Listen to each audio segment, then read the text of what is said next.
Bom dia a todas e todos. Allons-y. Então,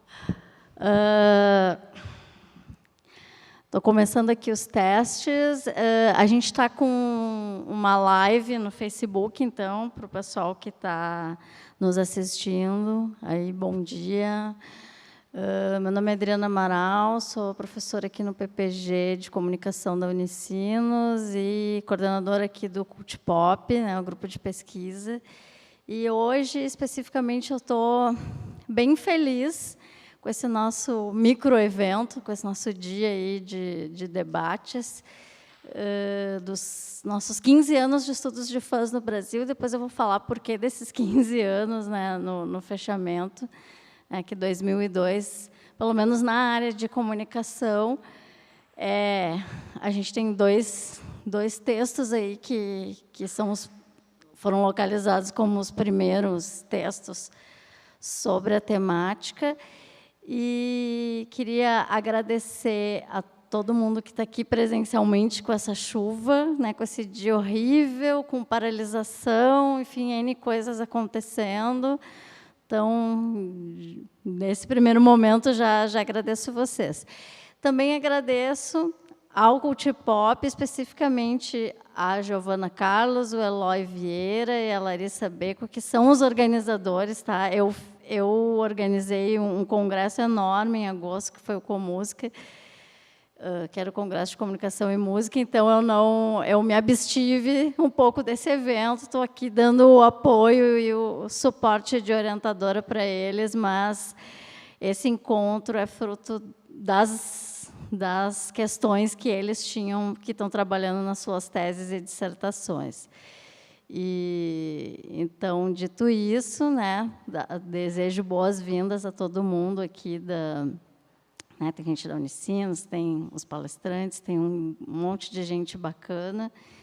Então, eu queria chamar a primeira mesa, né, que é o painel aí, Experiências de Fãs, que vai ser mediada pela Larissa Beco, que é mestranda aqui no PPG da Unicinos. Então, passo a bola para ela chamar o restante da mesa aí. Depois, eu falo um pouquinho mais.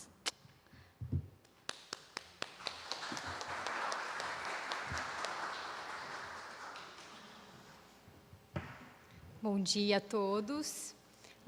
Primeiramente, também quero agradecer a presença de vocês. Acho que é uma oportunidade única e muito legal de socialização de pesquisas. Então, gostaria de convidar os nossos colaboradores desse primeiro painel para se unirem a nós aqui na mesa. Bom, eu sou a Tamires, eu tenho 26 anos, sou formada em Publicidade e Propaganda em Santa Maria e eu escrevo na internet desde que eu tinha 13 anos. Comecei com os blogs mais antigos, numa época onde falar na internet era só diário pessoal e ninguém levava isso a sério, nem a gente.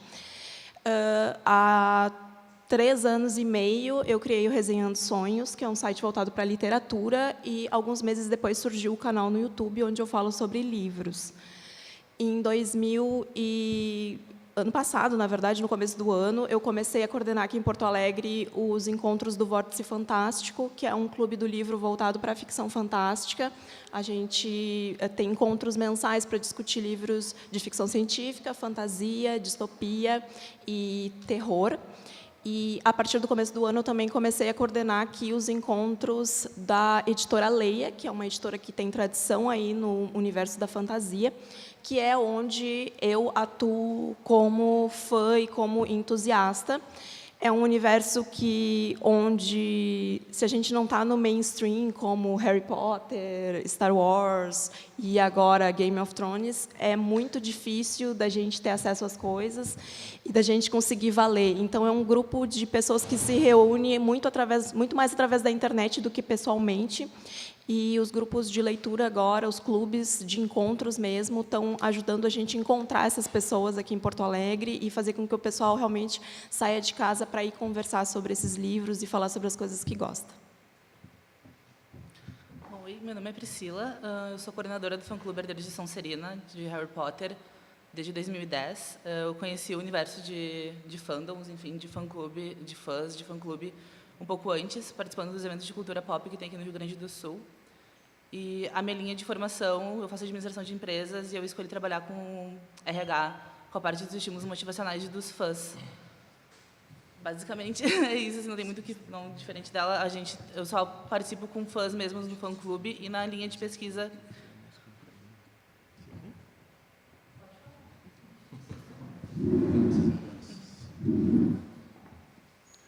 Bom, pessoal, em primeiro lugar, queria agradecer o convite. E é sempre bom voltar a essa casa quando eu fazia os cursos de extensão aqui, é muito bacana. Meu nome é Christian, sou formado em História pela URG, sou mestre em Comunicação pela PUC e professor da Verbo Educacional no curso de pós-graduação em EAD. A minha fala aqui vem mais no sentido de tratar sobre colecionismo e falar sobre quadrinhos. Eu sou um dos organizadores do evento Feirão dos HQs, que acontece todo mês em Porto Alegre, desde março de 2017. Já está na sua 27ª edição, já passou por lá mais de 40 artistas diferentes.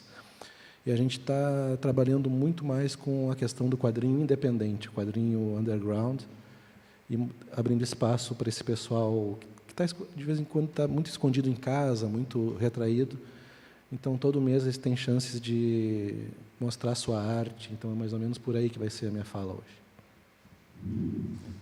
Bem, eu sou o André, sou publicitário, sou sócio da Sense e também da Music Matters, que é um portal que vende discos novos no Brasil. A gente também tem uma loja na Santo Antônio. Enfim, vim para falar de vinil, música e de formatos. Certo, obrigada a todos. A primeira pergunta que eu gostaria de fazer para vocês, o que vocês entendem por ser fã?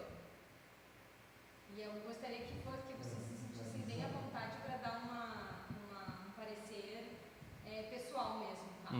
Sem esse viés acadêmico, a resposta bem pessoal. Eu acredito que a coisa do fã vai além de consumir o produto, é se envolver com toda a cadeia daquilo que a gente adora. Tipo, no meu caso, com o vinil, fazer parte da cadeia de shows, da construção do material físico, sabe? É fazer parte de todo o processo, não só ir na loja buscar e levar para casa, sabe? É se envolver com todas as partes do processo.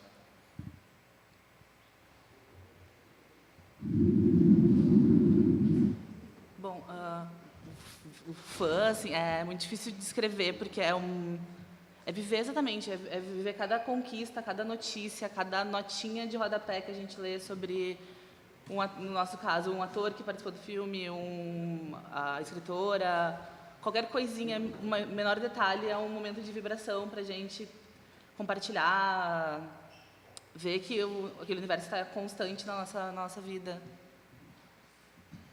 Eu concordo com eles. Eu acho que esse é o espírito de você não só consumir o conteúdo que está pronto para você, que está entregue na bandeja, mas também você correr atrás de um pouco mais e de buscar notícias e de trazer isso para a sua vida de uma forma que não seja só o simples e o comum que está sendo entregue para você ali da forma mais fácil, digamos assim. Acho que a questão de ser fã é uma questão, antes de mais nada, uma questão emocional. É tu poder te identificar com aquele conteúdo ou com aquela mídia, no caso o André, o vinil, as meninas, livros e tal. E no meu caso tudo isso começou com uma HQ, que eu me acordava de manhã cedo, nunca gostei de estudar de manhã, pronto, falei, eu acho um saco. Mas a minha mãe, ela gostava, achava que isso fazia bem para as crianças acordar cedo. Eu passava sempre por uma esquina de um posto da Ipiranga. Aí passava e olhava assim, um postinho bem pequenininho, tem até hoje lá na Presidente Roosevelt com Pátria. E até que um belo dia eu vi um banner de uma HQ que eu trouxe aqui, que é a minha HQ número 1, que eu considero a Guerra dos Farrapos. Essa HQ me mostrou uma coisa, que a história, pode dar uma olhada, que a história ela pode ser contada de uma maneira diferente, bem diferente daquela do colégio, que eu estava acostumado com datas e aquelas fotos antigas dos caras barbudos.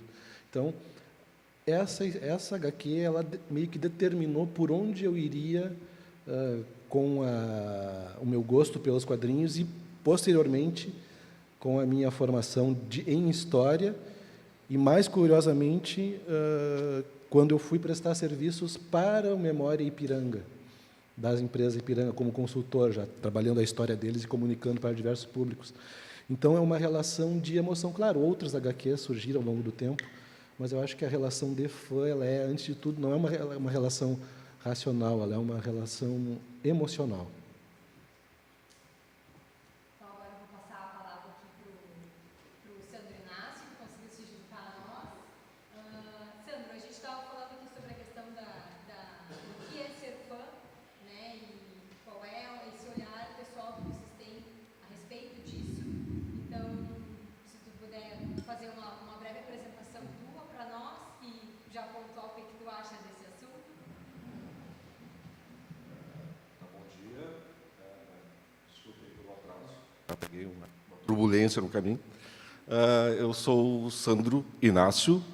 Meus amigos me conhecem pelo sobrenome Inácio. Eu sou membro do CJRS, Conselho Jedi do Rio Grande do Sul. Sim, existe. Tá? É um grupo formado por uma turma, né, de amigos, né, todas as idades, que ama, adora e, de vez em quando, odeia a saga Star Wars. Tá? Tá certo, pessoal. Obrigada. Eu queria que vocês comentassem um pouquinho dessa questão da profissionalização do fã, dos fandoms, a questão da relação com a questão do fazer amador. Como que vocês enxergam isso, assim, dentro desse espaço de atuação dos fãs? De transformar num negócio, ou coisa assim? Olha, no meu caso, acho que é uma situação natural, e eu acho que todos nós aqui na mesa, é natural tu tentar transformar as coisas que tu adora e que tu ama numa fonte de renda. Sabe? Quando conseguir unir essas duas coisas, é o melhor dos mundos, sempre. Então, no meu caso, eu estou envolvido com isso desde os meus 9 anos, assim, sempre em função de música e principalmente dentro de algumas cenas, metal, punk, gótico, principalmente, assim. É natural isso tomar forma, assim. Eu já participei de programas de rádio nessas áreas e tudo mais, assim. No meu caso, no interior, sou de Pelotas, né? E a questão do vinil, assim, ela é, como eu falei anteriormente, assim, é um fazer parte, sabe? Ela não é só o disco pelo disco, tá? Da experiência sonora. É fazer parte da cadeia. Tu tá ajudando, de fato, aquela banda a seguir em frente, sabe? Muito mais que um Spotify, por exemplo, assim. Pensando na banda, né? Na subsistência da banda.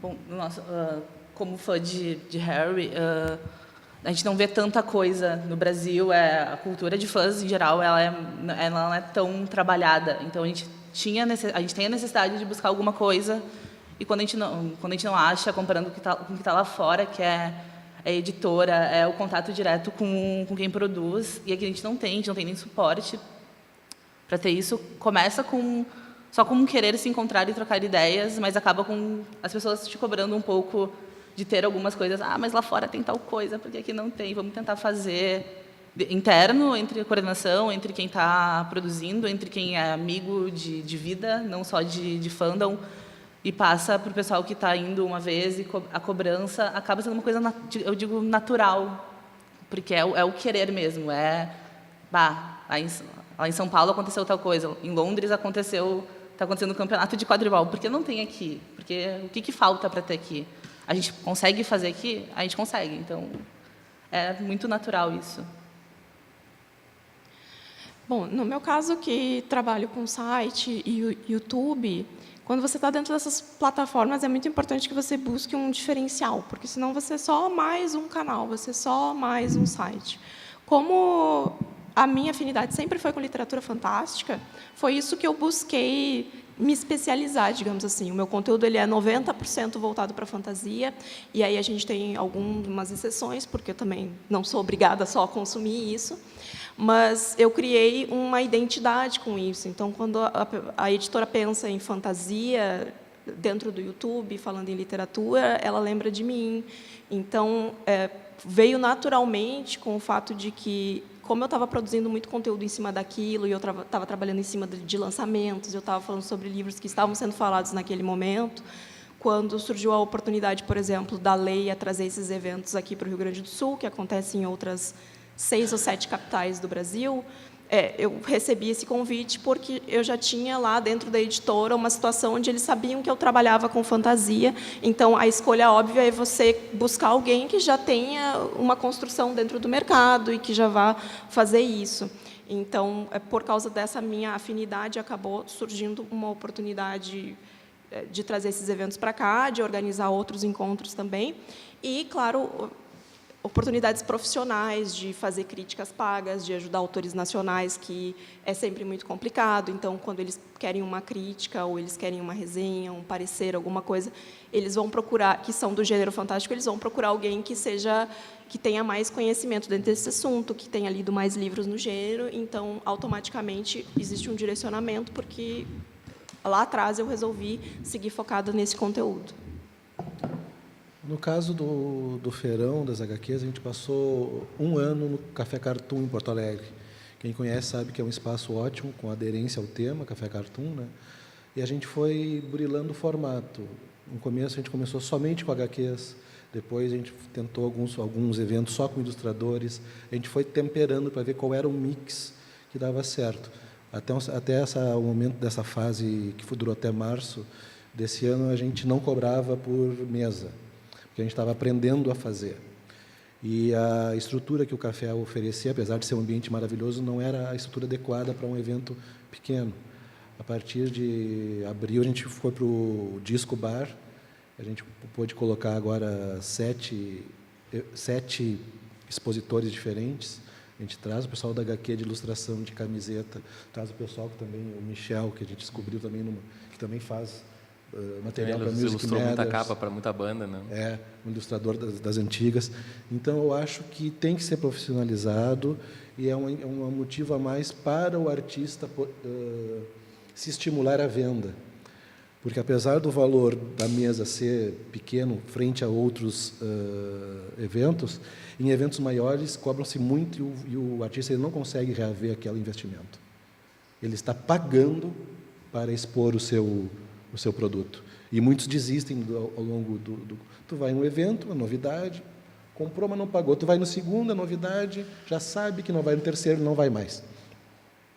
Em eventos menores, como Feirão e outras feiras, que tem a Parada Gráfica, Feira 6, tem um monte de feira acontecendo em Porto Alegre e tal, esse investimento ele deve ser retornado por o artista.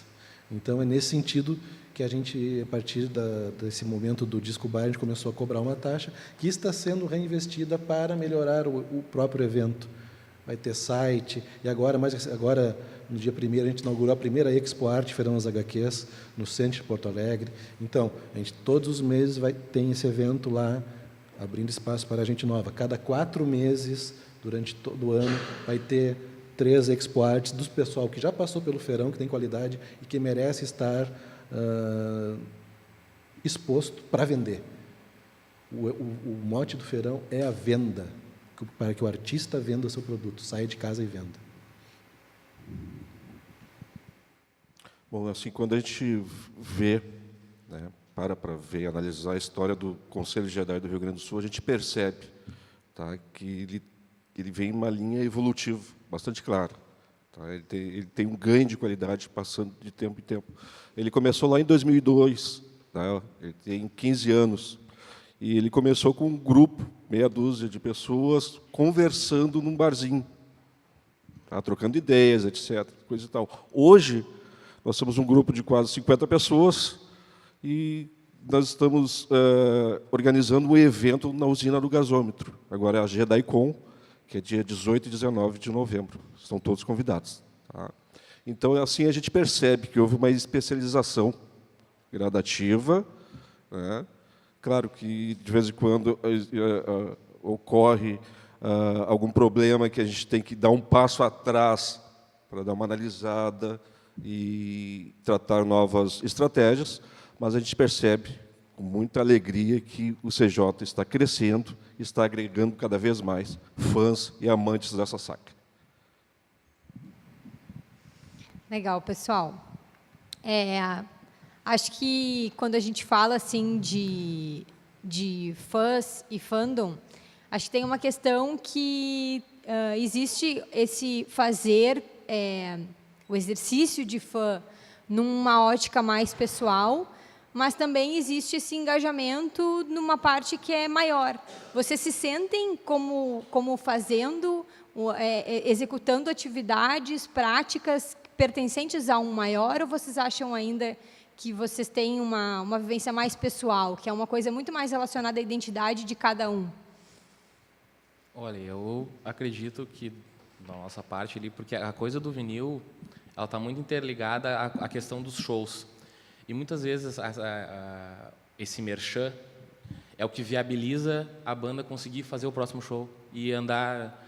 Tipo, eu te dou um exemplo de uma banda, talvez a galera conhece a Racta, uma banda de Minas, de São Paulo.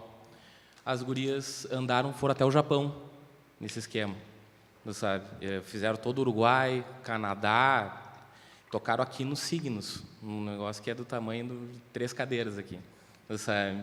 E aí é que tá, e essa experiência muito é viabilizada por causa desse merchandising no qual o vinil está inserido.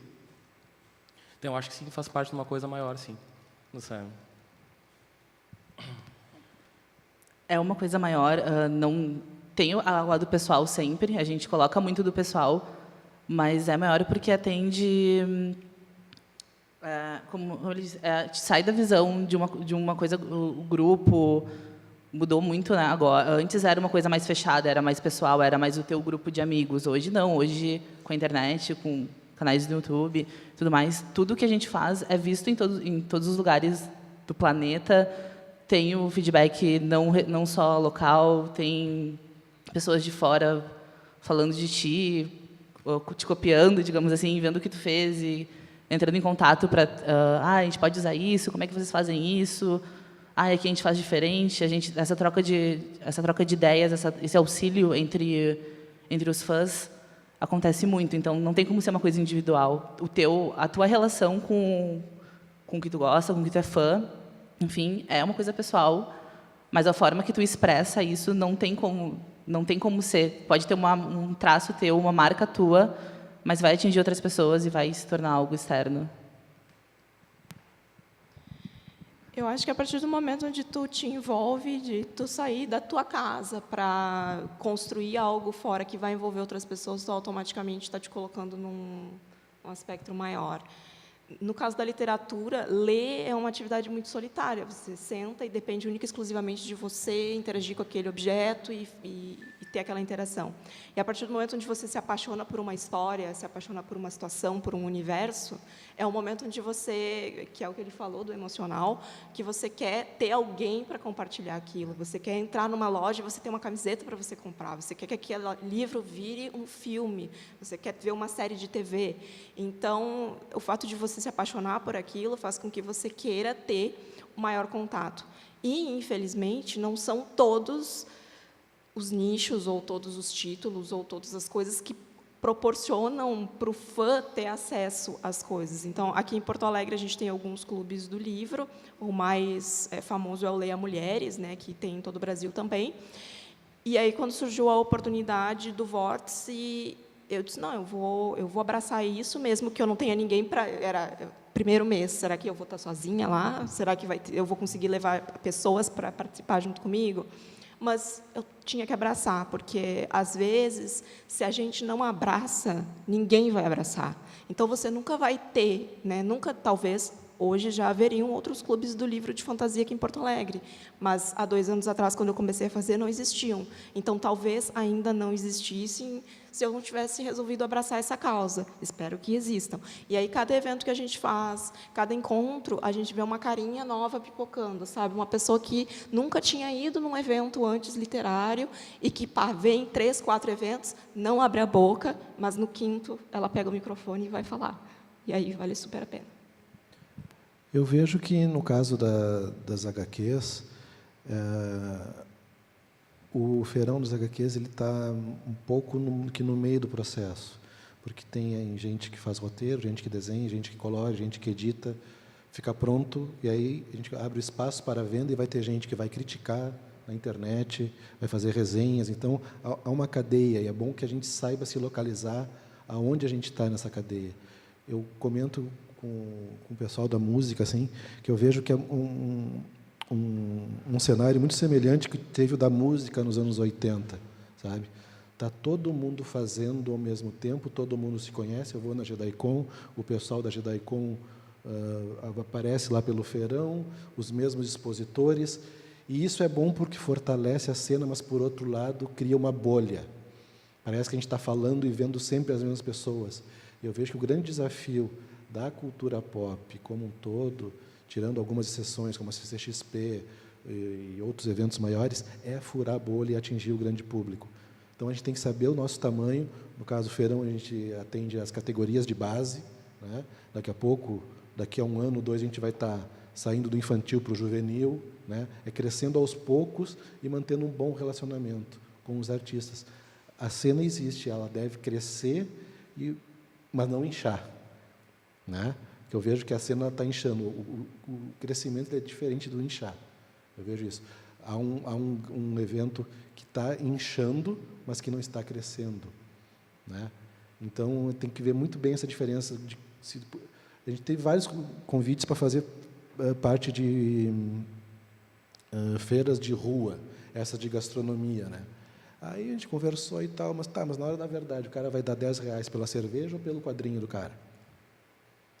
Pelo hambúrguer ou pelo print do Beltrano? Por que eu vou indicar uma feira de rua para um artista que dá certo no feirão, eu posso colocar ele numa roubada e não vai vender nada em outros eventos? Qual é o cerne do teu evento? Né? É comércio, é comida, é bebida? Então, essas questões que a gente tem que se perguntar, antes de mais nada. E pegando o gancho do colega ali, né, a gente está passando uma época bastante legal para ser nerd, né, porque o mercado ele descobriu esse filão e percebe que ele fatura muito explorando esse filão. Tá? E como ele falou, esse setor inchou bastante. Tá? E o grande problema que nos coloca agora é transformar esse inchaço em crescimento não mais quantitativo, mas qualitativo, é fazer com que as pessoas entendam que isso aqui extrapola aquela noção de consumo, não é simplesmente mercadoria, mas ele traz alguns símbolos, algumas mensagens, alguns elementos que deveriam nos fazer pensar a nossa situação, enquanto cidadão, etc. Né? Trazendo ainda o exemplo da saga Star Wars. Tá, o CJ ele é formado por um grupo extremamente heterogêneo. Tem pessoas de diversas correntes filosóficas de pensamento, etc. Tem o cristão, tem o ateu, tem o de direita, tem o de esquerda. E todos eles tiram da saga algum significado. Tá? É uma saga que possibilita diversas leituras. Tá? Se tu for um seguidor do Bolsonaro, tu vai te identificar lá. Se tu for um rebelde, se tu quiser justiça social, se tu quiser lutar contra os poderosos e aquelas forças opressoras, tu vai te ver lá. Se tu segue a filosofia de Nietzsche, tu vai te ver lá. Se tu segue uma filosofia mais budista, tu também te verá lá. Então, ele possibilita diversas leituras. Tá? E esse é o nosso grande problema hoje em dia. Romper, né, essa superficialidade que se limita ao consumo e fazer com que as pessoas percebam realmente ou que entendam os diversos significados contidos nesse tema. Só um parêntese aí. Na medida em que tu gosta de quadrinhos, música, Harry Potter, Star Wars e outras franquias, tu passa a respeitar mais as pessoas, porque tu entende o sentimento dela. Eu entendo o teu sentimento, porque eu também sou fã de alguma coisa. Eu entendo o gosto dele por música. E isso cria pontes entre as pessoas, ou deveria criar mais pontes do que afastamentos. Então, eu acho que esse grande caldo da cultura pop ele serve para isso, para que as pessoas comecem a compreender melhor o outro. Por que tu gosta de Harry Potter? Por causa disso. Pô, beleza. Por que tu gosta de quadrinhos? Né? Tu cria essa identificação. Isso que eu acho muito, muito, muito bonito nessa cena. Acho que a gente tocou num lado muito legal, né, do ser fã, que é essa questão também muito de comunidade, né, de trocas entre os fãs adoradores de um mesmo objeto, assim como entre fãs com interesses diferentes, né? Mas aí vem o momento da treta, importante nessa discussão. Eu queria que vocês comentassem um pouquinho como é que vocês veem essa questão da disputa de fãs que acontecem em quaisquer fandoms que existam, da questão do o que às vezes as pessoas têm aquela ideia de fulano é mais fã que cicrano porque acompanha há mais tempo. Como é que vocês veem essas relações dentro do universo de cada um de vocês? Olha, dentro da música, som, principalmente dentro do metal em específico, tem uma coisa que é meio nojenta, que é os true. Os caras falam, sou mais true do que você e tal. Olha, tem uma coisa que é irritante, porque, tipo, o cara vai dizer que dos anos 80 era melhor. Não era, velho. Não era. Era tudo mais difícil, era mais caro, sabe? E o acesso era muito pior. Mas sempre tem uma romantização meio tosca desses períodos, assim, e que eu acho que hoje estão caindo por terra isso, assim. Então, todo mundo meio caindo na real, assim. Eu vejo por aí. Sim, dentro do universo de Harry Potter não é uma competição saudável. Eu brinco assim. Sempre tem um fã que sabe mais do que o outro, mas isso acaba gerando um estímulo para que a gente busque mais conhecimento, que a gente busque mais informação. O problema acontece quando vem outras sagas, porque quando saiu Crepúsculo, disseram que era o novo Harry Potter.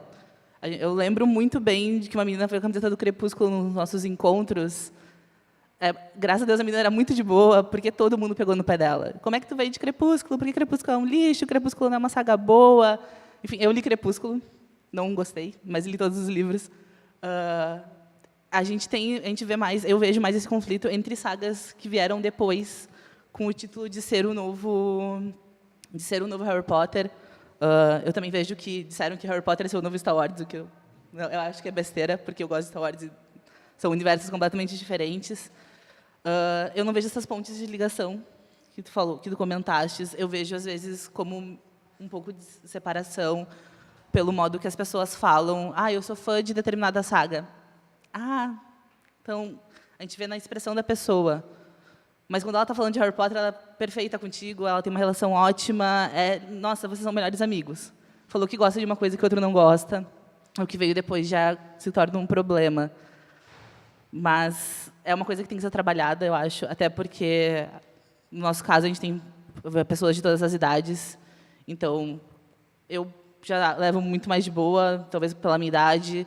Tem pessoas mais novas que já têm aquele...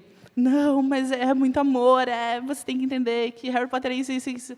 Não, gente, calma, são sagas igual, tem fãs diferentes, são públicos diferentes, dá para gostar de tudo igual, mas tem esse conflito, tem um pouquinho, mas é saudável, eu acho, também. É bom porque isso faz com que tu escute o outro, que tu entenda o ponto de vista dos outros fãs, das outras sagas.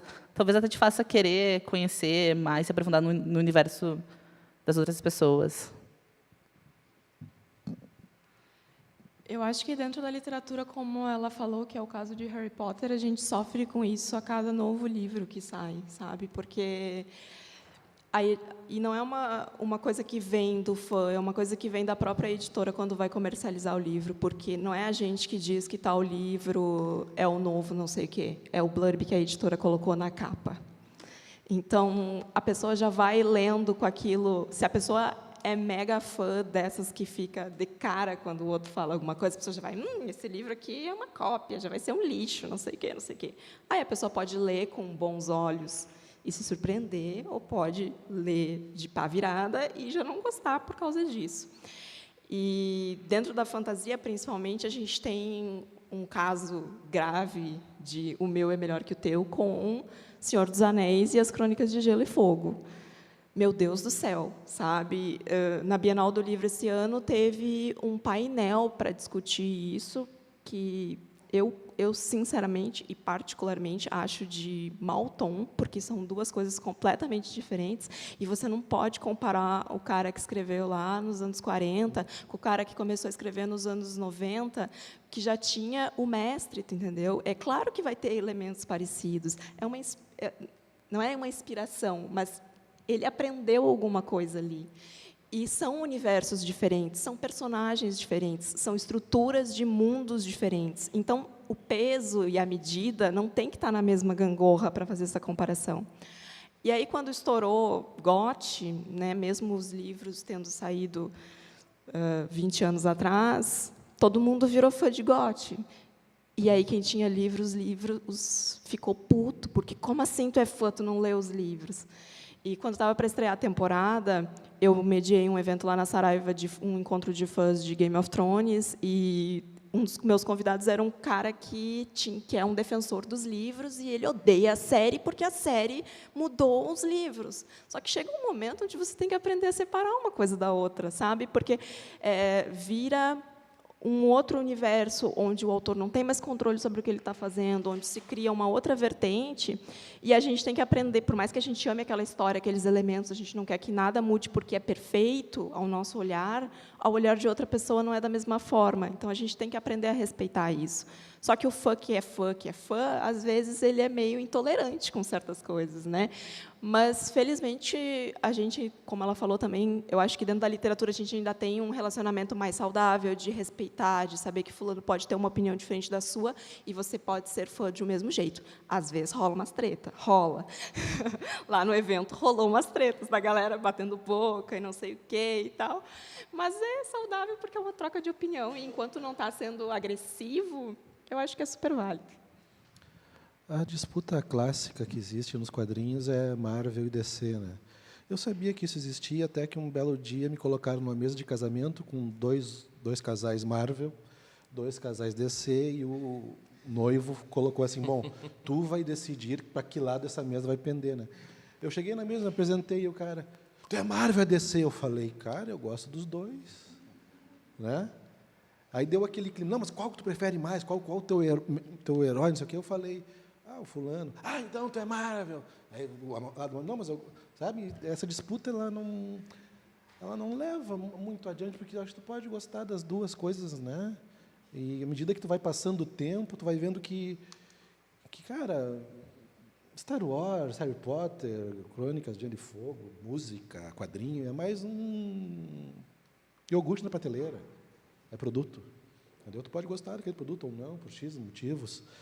E agora a grande disputa, agora não, mas assim, nos tempos para cá, tu quer falar mal de um cara de quadrinhos, tu diz que ele é bazingueiro. Bazingueiro é o cara da camisa bazinga do Sheldon, né? É aquele cara que é ultra empolgado, que está descobrindo tudo agora. Geralmente pessoas jovens estão descobrindo as coisas agora, né? Mas só que quem chama o outro e aponta de bazingueiro se esquece que ele próprio já teve essa postura antes e que não tinha definição. Eu fui um bazingueiro na minha época, eu achava tudo maravilhoso, eu achava tudo fantástico e tal. Só que lá pelas tantas o tempo vai passando e tu vai depurando o teu gosto. Tu vai sabendo que tu gosta mais desse estilo de narrativa, desse personagem, quadrinho independente, etc. e tal. E na medida em que tu vai depurando o teu gosto, a tua coleção ela não cresce mais. Pelo contrário, ela começa a diminuir. Isso é fato. Eu já gravitei por vários outros espécies de colecionismo de Hot Wheels, colecionismo de disco, não sei o quê. No primeiro momento, aquele acúmulo de informações e itens e livros e versões, que é todas as versões possíveis. Daqui a pouco, aquilo começa a bater no teto. E tu vê que tudo aquilo, tu pode pegar, olha, pega metade disso aqui, já está bacana. Tu vai pegando foco. Toda coleção, toda boa coleção passa por foco. Há um momento de acumulação primitiva da coleção, mas depois ela vai se depurando com o passar do tempo. E eu respeito o bazingueiro porque ele está descobrindo, ele está acumulando. Daqui a pouco ele vai depurar o natural. É uma questão de tempo e de critério.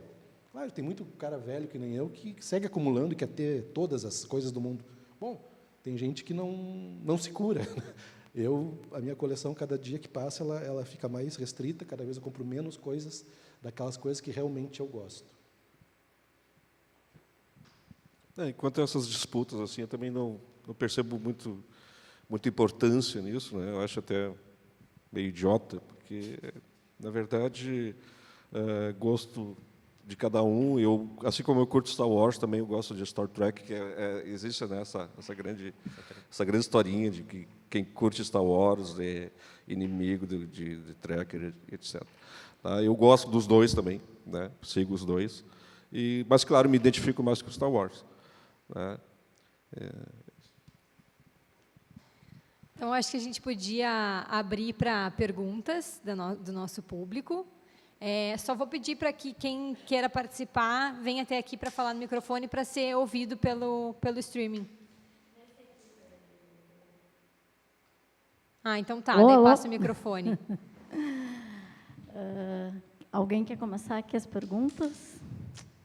Bom, então eu vou começar. Vou pegar a atrás. prerrogativa de coordenadora de evento.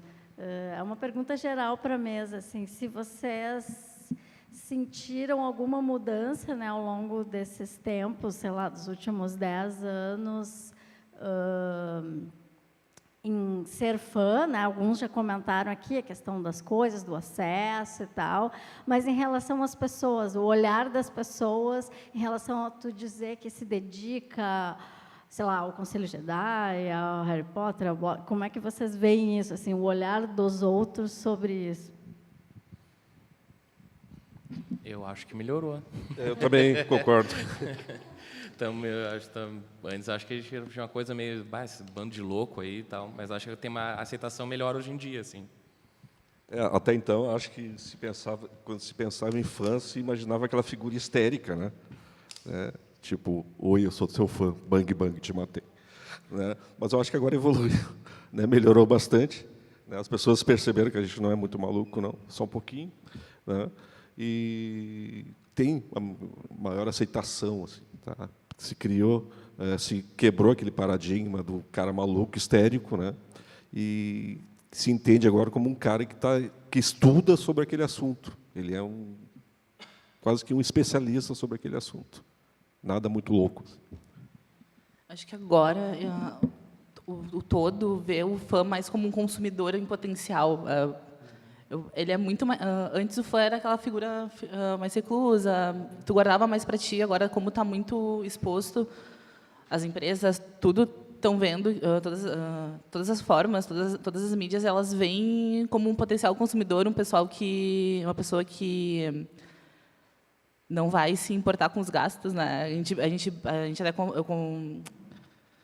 Eu comecei todos os meus empregos, digamos assim, foi porque eu tinha diferencial do fã-clube.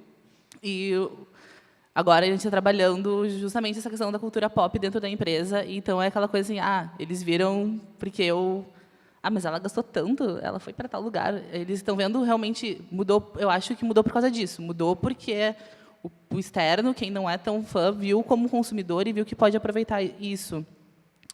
A relação assim, de reconhecimento é uma coisa assim, como falaram, eu achava que, tu é nerd, eu achei que tu era diferente. Não, eu sou a pessoa que vai trabalhar contigo, que vai estar formal, mas que no final de semana eu vou estar enfiada fazendo maratonas e usando camiseta de cultura pop. Fora isso, não tem muita diferença. Eu acho que tem muito disso, porque antes existia um contrabalanço de que, para você se você ser fã, você não podia ser uma pessoa séria, sabe? Eu não podia ir trabalhar todo dia com uma camisa e um sapatinho. Eu tinha que, obrigatoriamente, me vestir de fã o tempo inteiro. E não é assim, sabe? Então, por exemplo, as pessoas que trabalham comigo sabem que eu sou uma leitora, sabem as coisas que eu gosto, sabem que, às vezes, na hora do almoço, eu não vou querer conversar porque eu vou estar lendo um livro. E as pessoas passam a respeitar isso, principalmente porque essas pessoas também começaram a consumir. E, por mais que, às vezes, elas não vistam a camiseta, todo domingo, às 10 da noite, elas estão na frente da televisão para assistir GOT. Então, lá no fundinho, elas também entendem que elas são um pouquinho. E, a partir do momento em que tu te identifica com aquilo, tu passa a respeitar as pessoas que consomem a mesma coisa que tu, ou que não. Por exemplo, eu estou lendo um livro de fantasia, daí a pessoa chega e diz, é tipo GOT?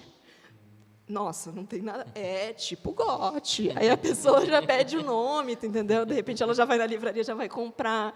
Porque não existe essa generalização, né? Livro de vampiro, é tipo Crepúsculo. Não tem nada a ver, sabe? Às vezes pode ser uma linguagem super adulta.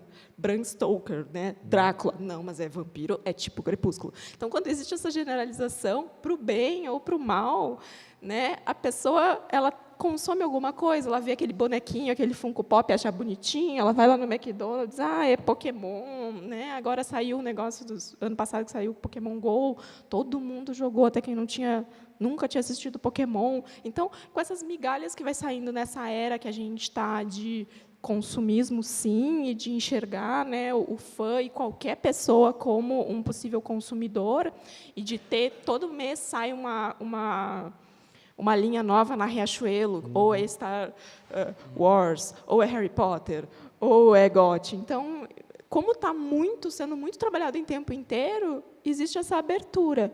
Claro que ela não é totalmente resoluta ainda.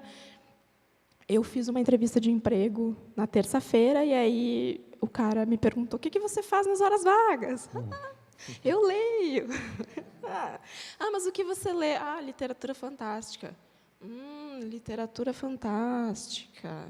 E o que é isso? Aí tu vai tentar explicar. Não, mas não é o mesmo tipo de coisa que eu leio, porque aí a pessoa lê clássicos, lê não sei o quê. Então, a gente lida com o preconceito e, às vezes, com essa distinção não só da pessoa que não consome, mas da pessoa que consome também. Então, é só uma forma de você também tentar relevar algumas coisas e entender que cada um vai olhar a coisa de uma forma.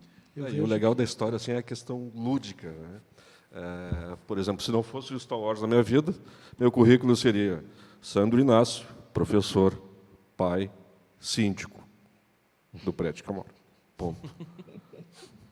Com o Star Wars na minha vida, eu sou Sandro Inácio, professor, pai, síndico do prédio onde eu moro. E aos finais de semana, trooper.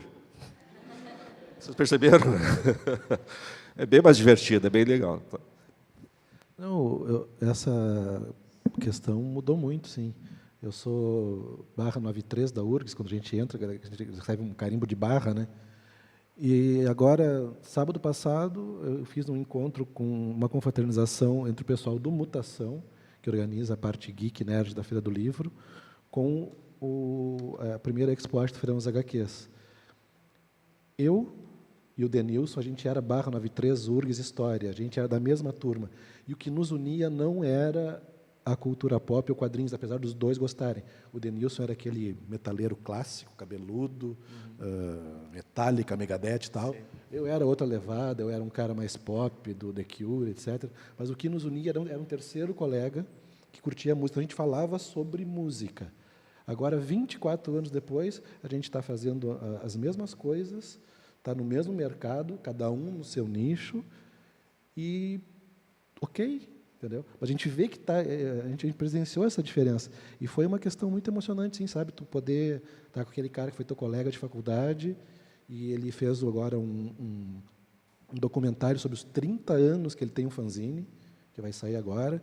Então, tu vê assim, as pessoas elas têm uma trajetória dentro da cultura pop. Claro que o mercado, diz que o grande boom foi o X-Men, que retomou isso, né?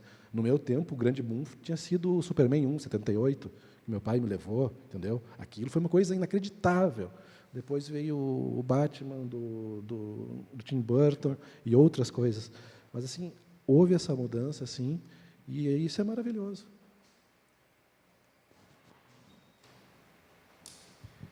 Oi. Tá funcionando? Tá, né? Eu queria dizer só primeiro assim, que eu fiquei bem satisfeito com a formação da mesa, que tem pessoas de gerações diferentes, de fandoms diferentes, do audiovisual, da literatura, dos quadrinhos, da música e tal.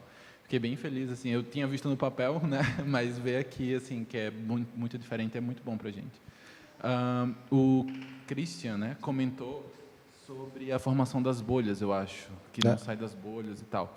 Eu queria ver, assim, do restante também, em relação o objetivo dos fãs, dos grupos que vocês fazem parte, obviamente, como é que vê essa saída, assim, se a ideia dos fãs é de sair da bolha ou continuar dentro da bolha, produzir coisas para os fãs, ou se o objetivo é realmente atingir o grande público, né? Como é que cada um de vocês consegue ver esse tipo de fenômeno?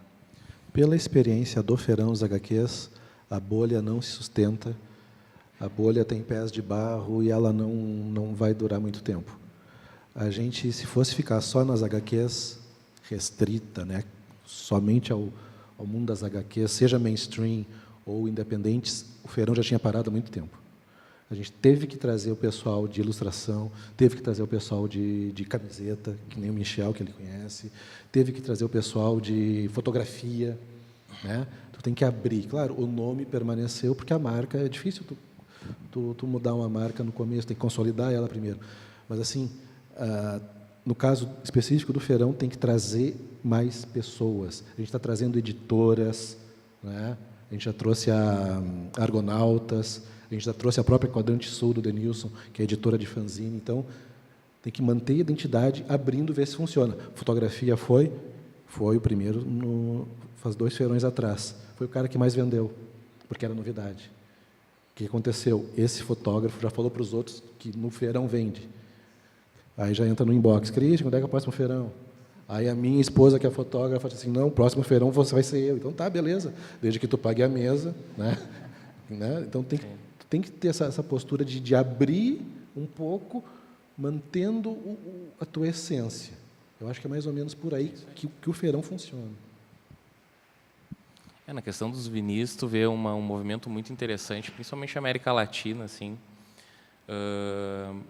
indo para algumas lojas e selos, indo para grandes estruturas. Por exemplo, em Montevidéu tem a Little Butterfly, que é um selo que faz um resgate sensacional da música uruguaia, assim, dos anos 70. Eles estão hoje dentro de um lugar chamado Sinergia, que é mega interessante, assim. Eu acho que esse é um caminho que a gente vai começar a consolidar isso daqui a pouco por aqui, em parceria, sabe? E é bem o que tu falou, assim, nós estamos todos juntos nessa barca, assim. E na nossa questão lá da Music Matters, a gente tem a questão do YouTube, que a gente faz um programete com as bandas que vêm tocar aqui, né, tudo underground, né? E vem elas falando dos discos que mais lhe inspiram, né? E a gente também quer virar um selo, também essa questão de produzir as coisas daqui e de quem a gente acha que tem que ser produzido, fazer as coisas acontecerem, seja através de uma iniciativa nossa, particular, e junto com o crowdfunding, assim. A gente cada projeto vai se moldar como a gente achar melhor, assim. Eu não sei se eu vou te responder, porque eu não sei se essa bolha se aplica no nosso caso, porque a gente tem um direcionamento específico para um público de um tema muito centrado. Tá? Então, assim, claro, a gente tem as pessoas que sempre vão, a gente tem as atrações que são sempre relacionadas a Harry Potter em qualquer evento. Então, o que a gente tenta fazer é participar de outras atividades que não são só de cultura pop, de literária, no nosso caso, que é mais a literatura. A gente participou do Mutação, que foi falado, a gente participa de algumas coisas em colégios, mas assim, não tem como a gente fugir, no nosso caso, por ser uma coisa mais centrada, mais um tema mais específico. O que ocorre bastante é alguém que é muito fã, com alguém que não é fã, vê os encontros, vê as atividades, vê o que acontece e vou ler. E, claro, a gente traz, mas, de novo, a gente tira aquela pessoa do meio externo e traz para a nossa bolha pessoal, digamos assim, para a nossa bolha própria do fã-clube do tema de Harry Potter. Eu me considero uma recrutadora da bolha, porque eu comecei a fazer vídeos sobre fantasia no YouTube, e fantasia, infelizmente, ainda é um gênero tipicamente masculino. São homens que leem fantasia porque protagonistas de fantasia são homens. Fui num evento lá na PUC, mais para o começo do ano, e aí fui perguntada por que eu tinha resolvido ler livros de espada e varinha. Enfim, então, assim, quando eu comecei a falar sobre isso, o meu público masculino era 1%. Hoje eu já tenho 32% de público masculino. Então, assim, as pessoas vão vindo. E assim como eu quero passar para mulheres que não têm problema ler fantasia, eu também quero dizer para os homens que não têm problema ler fantasia, que tenham protagonistas femininas, que é uma realidade que a gente está tendo agora, de 3 anos para cá, que tem muita mulher escrevendo fantasia, e escrevendo bem, porque antes existiam mulheres escrevendo fantasia com pseudônimos masculinos. É por isso que não é o nome da J.K. que está na capa, é só as letras iniciais. Porque ela tinha medo que, para ela ser uma escritora mulher, ela não ia conseguir vender, porque ia ser o nome dela que está na capa. Então, existe muito isso. E tem uma coisa que me deixa muito, muito feliz, é toda vez que um leitor que não é de fantasia chega para mim e diz assim: Tami, eu comecei a ler fantasia por causa de ti. Nossa, eu fico muito, muito feliz. E é uma coisa assim, porque a gente tem preconceito literário dentro dos gêneros. A menina que lê romance, ela quer só a água com açúcar, ela quer se emocionar, ela quer encontrar nas páginas um grande amor. Ela não quer pensar na estratégia de guerra que talvez tenha no livro e tal. Mas existe fantasia que vai trabalhar o romance acima do world building. Então, começa por isso. Assim como o cara que gosta de ler clássico, ele não quer coisa fantasiosa, mas então pega uma fantasia que seja mais realista, pega um livro que vá trabalhar um contexto histórico, 1400, onde estava rolando altas tretas aí de guerra e exércitos, e que lá no meio tem uma sementinha de algo que vai acender a fantasia e vai fazer o cara começar a buscar outras opções. E quando eu comecei a fazer os eventos, aqui em Porto Alegre a gente tem uma dificuldade enorme de fazer as pessoas que leem sair de casa. A galera não quer sair de casa, sabe? Então, e você sai de casa, você chega no evento, você não quer falar, e eu sei porque antes de eu começar a apresentar eventos, há 3 anos atrás, eu comecei a ir nesses eventos pela primeira vez, e Deus o livre, você botar um microfone na minha frente, eu entrava em pânico. Então, a gente não tem uma bolha bem estruturada, digamos assim. Então, eu sou uma recrutadora da bolha. Eu fico chamando as pessoas, porque está sobrando espaço nessa bolha, vamos ler fantasia, pessoal. Bem, assim, em relação ao CJ, quanto a um objetivo que transcenda a bolha, né, eu acho que a gente já consegue. Nós estamos alcançando, tá, o dia a dia. Tá, que nosso objetivos é o quê? Interação social, né, formação de amigos, discutir algumas ideias e dar muita risada. Isso a gente já consegue. Tá? Até mesmo quando o assunto está ficando muito sério, assim, está rolando algum estresse, a gente diz: dá um tempinho aí, gente. Isso aqui é um fã-clube. Calma, somos todos amigos. Somos todos amiguinhos. Tá? Isso aqui não existe de verdade, é brincadeirinha, fantasia, calma. Tá? Então, eu acho que por esse caminho a gente já está conseguindo nossos objetivos.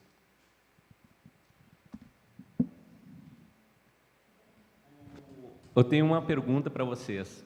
Como a minha pesquisa é sobre fãs, eu acho que do assunto que mais tem fãs no mundo, que é futebol, mais especificamente seria a torcida do Grêmio, ele tem um componente diferente do que vocês mencionaram, porque vocês todos, praticamente, embora tenham relacionado tretas de lovers e haters, vocês encontram uma possibilidade de integração, ou seja, por que não gostar da Marvel e da DC ao mesmo tempo? Por que não gostar de Game of Thrones e de Senhor dos Anéis ao mesmo tempo? Só que não dá para gostar do Grêmio e do Inter ao mesmo tempo.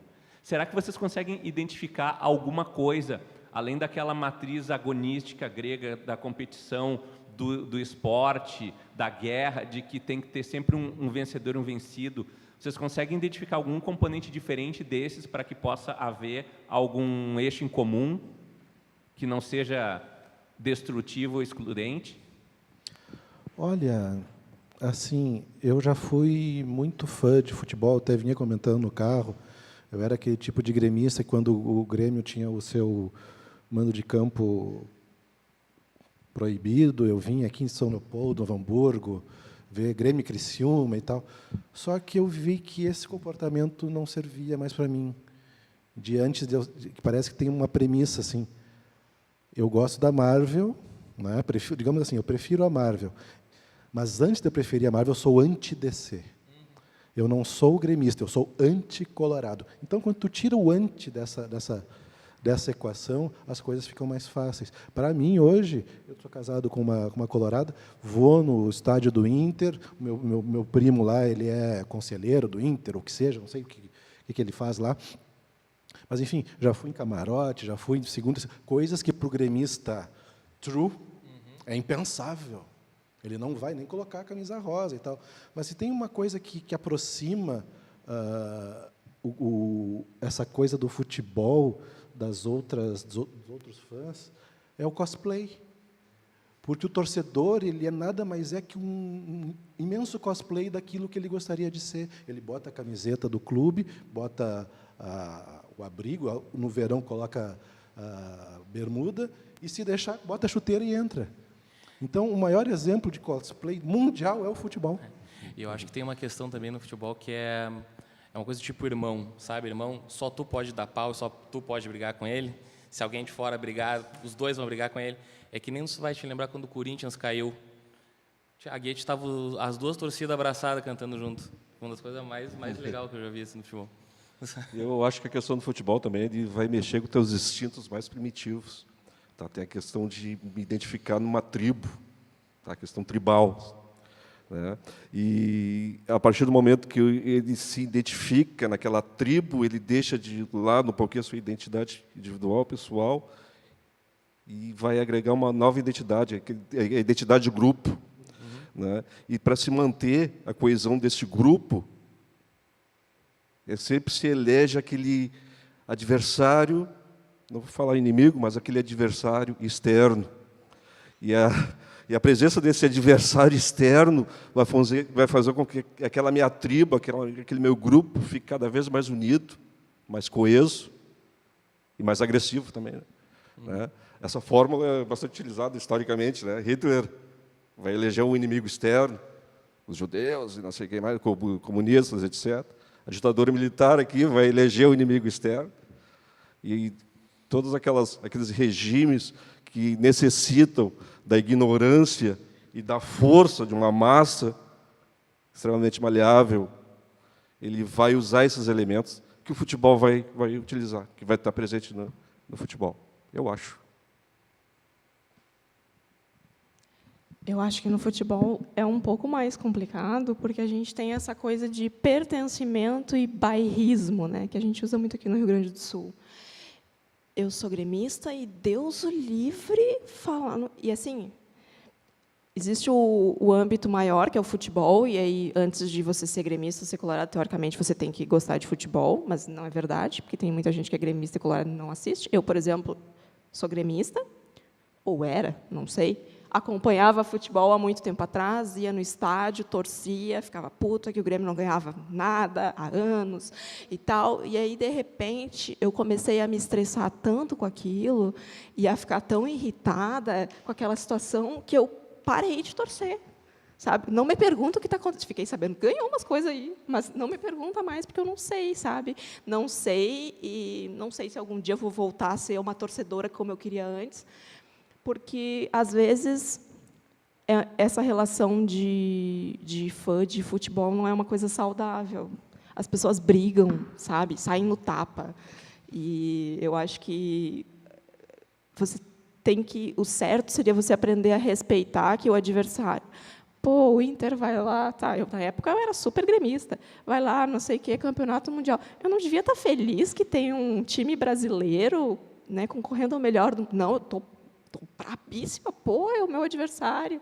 Então, eu acho que é completamente cultural o fato de que a gente não consegue ver que é o nosso adversário, mas ainda é a gente, ainda é um time brasileiro, ainda é um time gaúcho. Então, eu acho que a gente deveria aprender a respeitar um pouco mais isso e a ser um pouco mais tolerante nessa aflição de abraçar essa gangue. Né? Essa falta de empatia também está presente, né, dentro desse processo de formação tribal, essa formação de facções, que eu não me vejo mais no outro.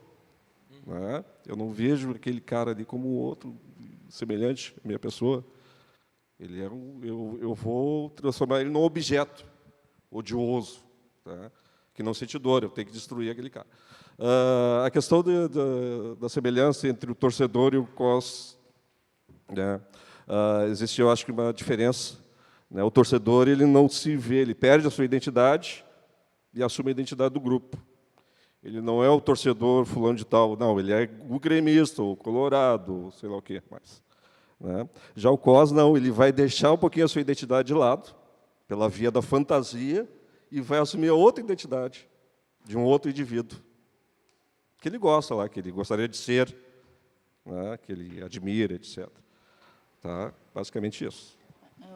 Eu, particularmente, não sou uma fã de futebol, não gosto, não torço por Inter nem por Grêmio. Eu apoio o Inter pelos meus amigos, mas é que eu não vejo fã de futebol, eu vejo fã do time.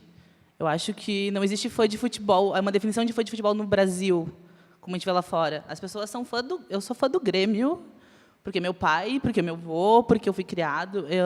Por isso que eu acho que tem esse conflito, essa relação não tão boa. Porque as pessoas não são fã do esporte, mas sim do time, da tradição, da história do time, dos jogadores, enfim. Assim, para mim, o futebol ele se tornou mais um iogurte na prateleira. Eu vou consumir como consumo HQ, série, uma distração. Terminou ali, já fiquei muito brabo por derrotas e por vitórias, mas eu vejo que também tem alguma análise assim que pode ser feita no sentido do futebol, como a religião. Tu tem cânticos que nas religiões tem. Tu tem livro sagrado, há o livro do Grêmio, o livro do Inter, tu tem os profetas, tu tem o Renato, que é o grande herói, tu tem o grande fundador do gremismo moderno, que é o Fábio Koff. Então, dá para fazer alguns paralelos, assim, com o futebol, com a política, só que eu não vou levantar essa lebre aqui, porque eu não sou louco. Isso é outra mesa. É outra mesa. Mas eu acho que tem esse modelo de exclusão e de fundamentalismo. Né? Eu acho que é mais ou menos por aí que se define um torcedor, que se diferencia um torcedor de uma pessoa que gosta do esporte. Bem como a colega falou, é difícil a pessoa... Eu consumo futebol como se fosse qualquer outro produto. Está passando Santos e ABC, eu vou lá dar uma olhada e tal, vejo o segundo tempo, beleza, passou. Mas isso sou eu, né? Eu já não me importo mais. Agora, pela questão de desgraça e de violência que a colega falou. Perfeito. Isso não bate mais comigo. Mas também tem exemplos positivos, né? Que nem é o caso da Islândia, por exemplo, que é bem interessante, assim. A comoção nacional que eles conseguiram, né? É bem interessante. Acho que também isso é legal, né? Quando forma positivamente a identidade de um povo. Né? Oi. Só uma observação. Eu acho interessante estar trazendo a questão da comparação religiosa, porque é uma coisa bem lá da raiz, né? De fanático religioso. É uma coisa que vem lá de invasores de texto já. E outra coisa sobre a questão da anti-fandom. Ela não só existe, não é só o futebol que tem essa coisa tão forte de quase dicotômica, quase tu é meu inimigo porque é do outro time. A gente vê, por exemplo, em Ship Wars, Star Wars agora, tem Ship Wars de com quem Kylo tem que ficar. E é uma coisa no mesmo nível de força de que aquela outra pessoa realmente é uma nuvem que só faz parte do grupo, como ele falou, que só faz parte do grupo que é contra o que eu penso. É nesse nível de atrito.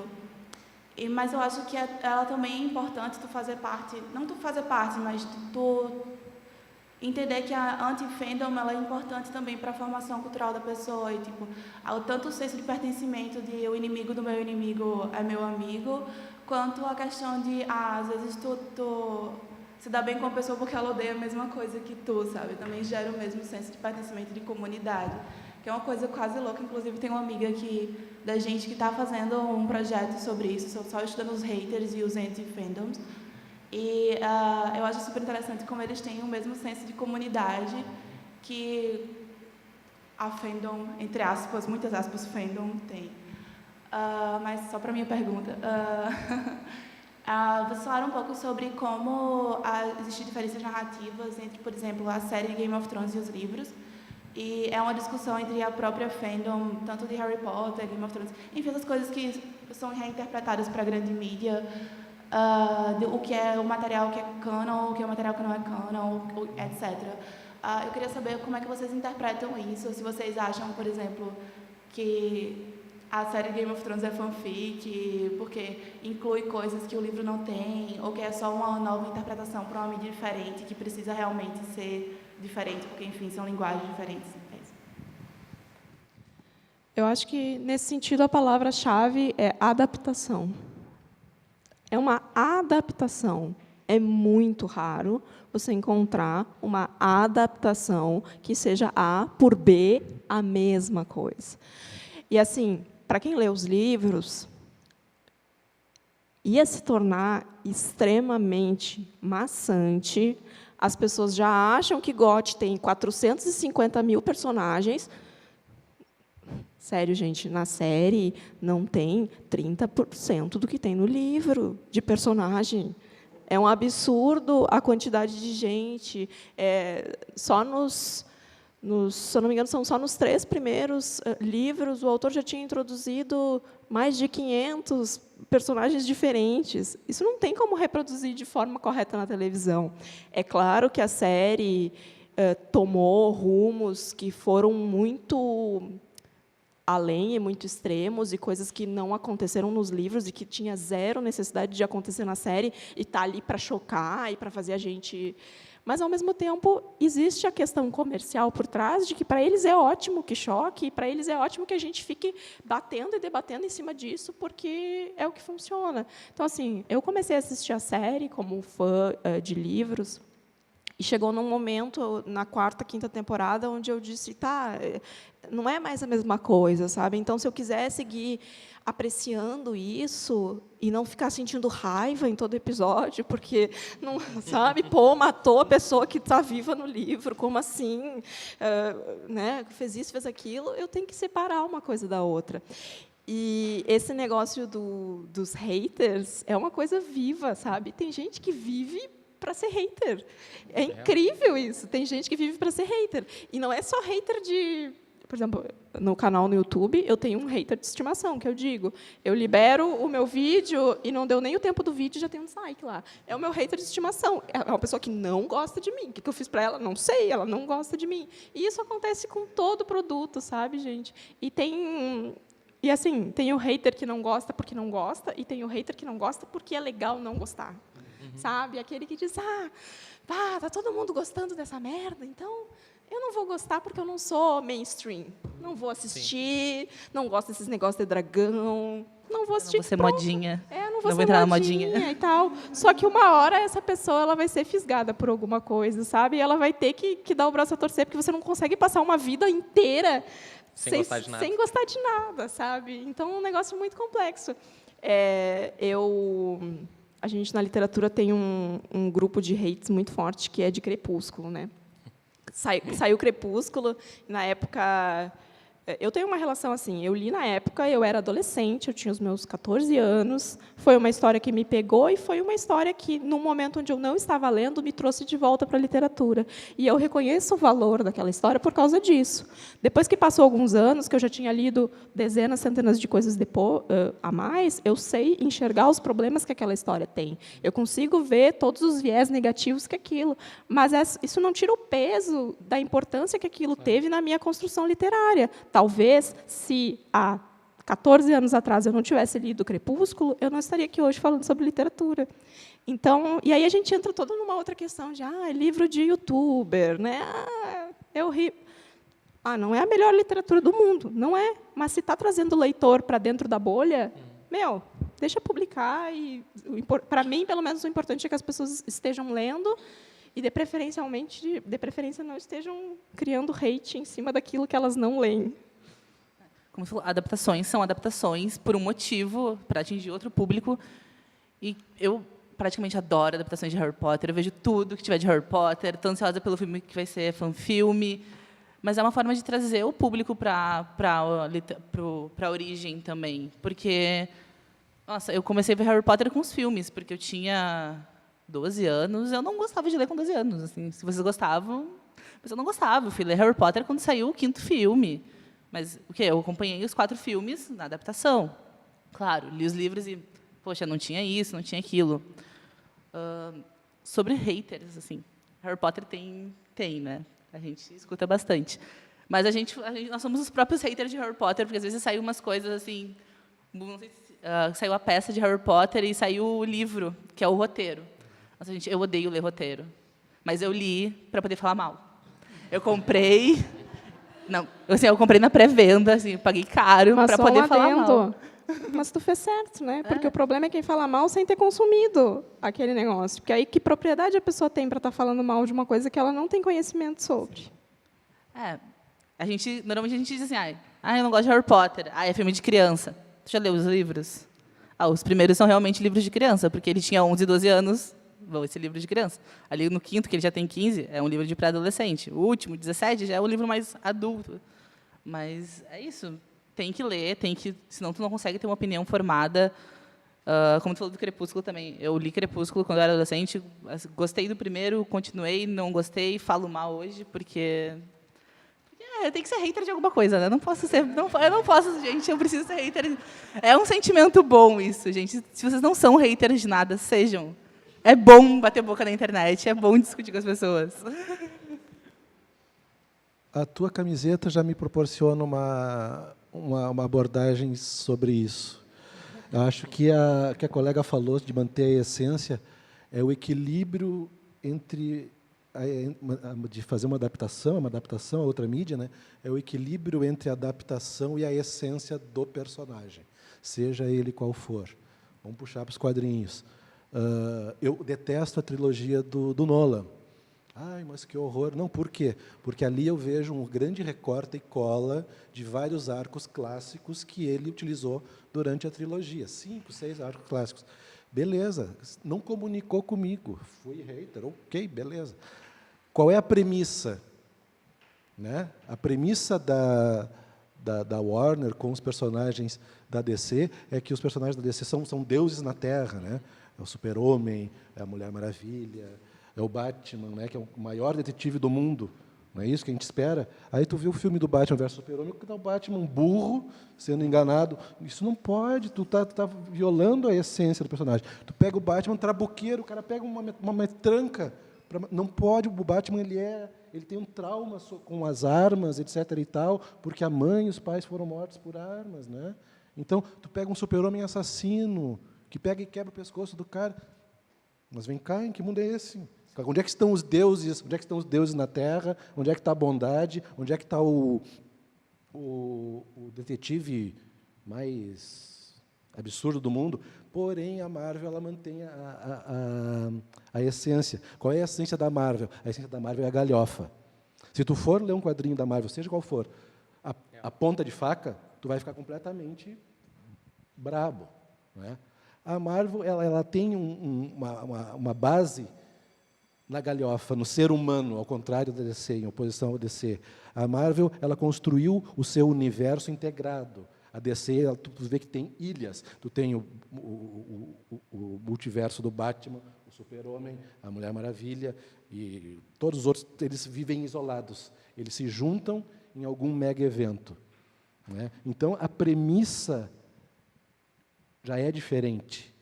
E o desenvolvimento tem que ser diferente. A adaptação tem que ser diferente. Tem que manter a essência do cânone do personagem. Por isso que a DC tem feito filmes muito criticáveis pela maioria das pessoas, e a Marvel encontrou a fórmula e está sendo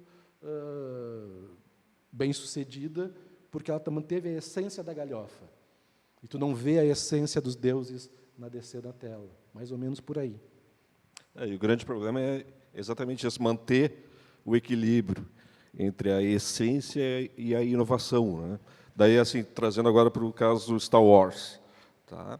Daí a gente estudando assim a essência de Star Wars, de onde veio essa ideia. Então a gente estudando lá percebe que George Lucas ele vai beber de diversas fontes, né? Principalmente da cultura oriental.